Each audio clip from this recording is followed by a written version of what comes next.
안녕하세요. 24년도 동도 중3 졸업고사 내신 분석을 맡은 담당 김은영 선생님입니다.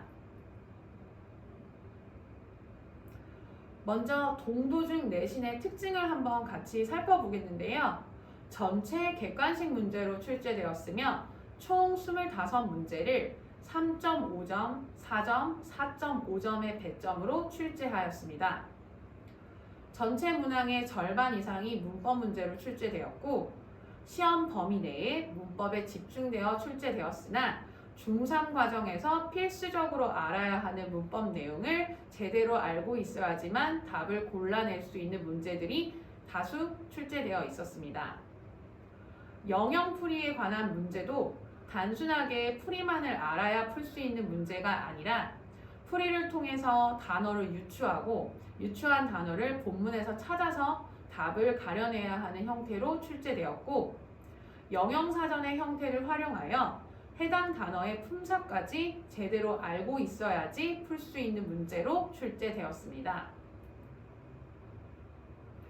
25개 문항을 자세히 한번 살펴보면 문법에 관한 문제가 난이도가 높은 4.5점 배점 위주로 14문제가 출제되었고 본문과 대화문의 이해도에 관한 문제가 중상 난이도로 7문제, 어휘에 관한 문제가 상 난이도로 4문제 출제되었습니다. 이렇게 표를 보시면 문법에 관한 문제가 굉장히 많이 출제되고 있기 때문에 문법 공부를 탄탄히 해야 된다는 것을 알 수 있습니다. 그렇다면 이렇게 시험이 다소 어렵게 나오는 동도중 시험에서 높은 점수를 받기 위해서 어떻게 해야 하느냐? 대치 서미트에서 준비한 매 회차 수업에서 실제 기출 유형의 실전 모의고사를 통해서 본문의 내용과 문법에 관한 것들을 제대로 이해하고 있는지를 점검해야 합니다. 매 시간 실시하는 본문 문장 암기 시험, 그리고 내용에 관한 미니 테스트, 리뷰 테스트, 그리고 실전 모의고사 이런 문제들을 통해서 시험 범위의 내용을 정확하게 확인하고 있는지를 확인해 봐야 합니다.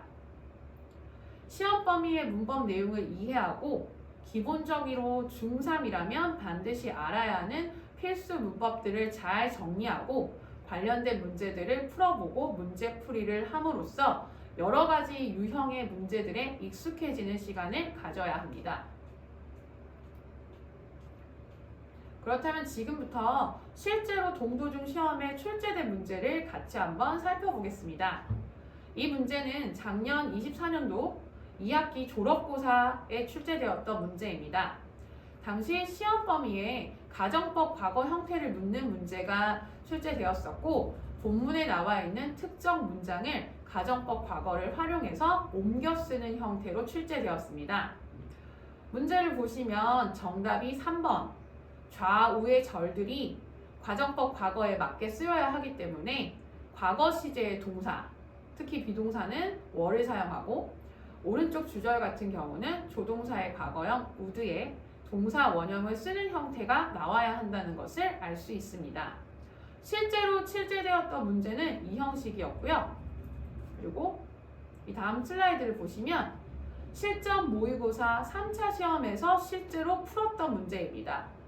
동도중 학생들이 실전 모의고사 3차를 시행했을 때 똑같은 문제를 풀어봤으며 앞에 있는 것과 마찬가지로 정답을 고를 수 있다는 것을 보실 수 있습니다.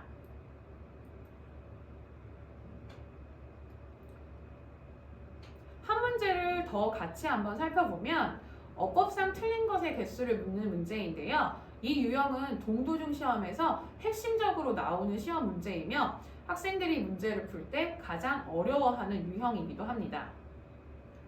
보기를 보시면 틀린 문장의 개수를 고르는 문제였고 부정사 내에 목적어가 주어와 같을 때는 생략이 될 수 있다는 이 개념을 이해하고 있는 친구들만 답을 제대로 고를 수 있다는 것을 보실 수 있으십니다.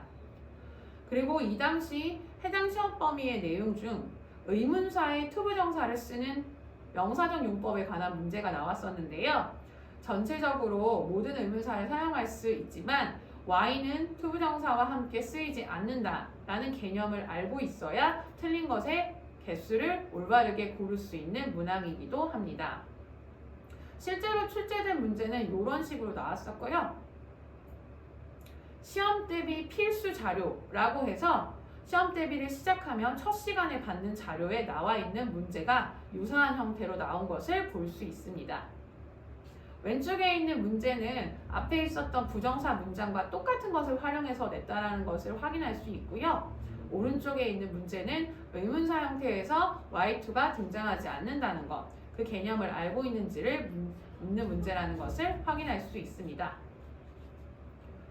동도중 시험은 문법 내용을 제대로 알고 있어야 하며 시험 범위의 문법뿐만이 아니라 전체 범위의 문법을 탄탄하게 공부한 학생들만이 고득점이 가능한 시험입니다.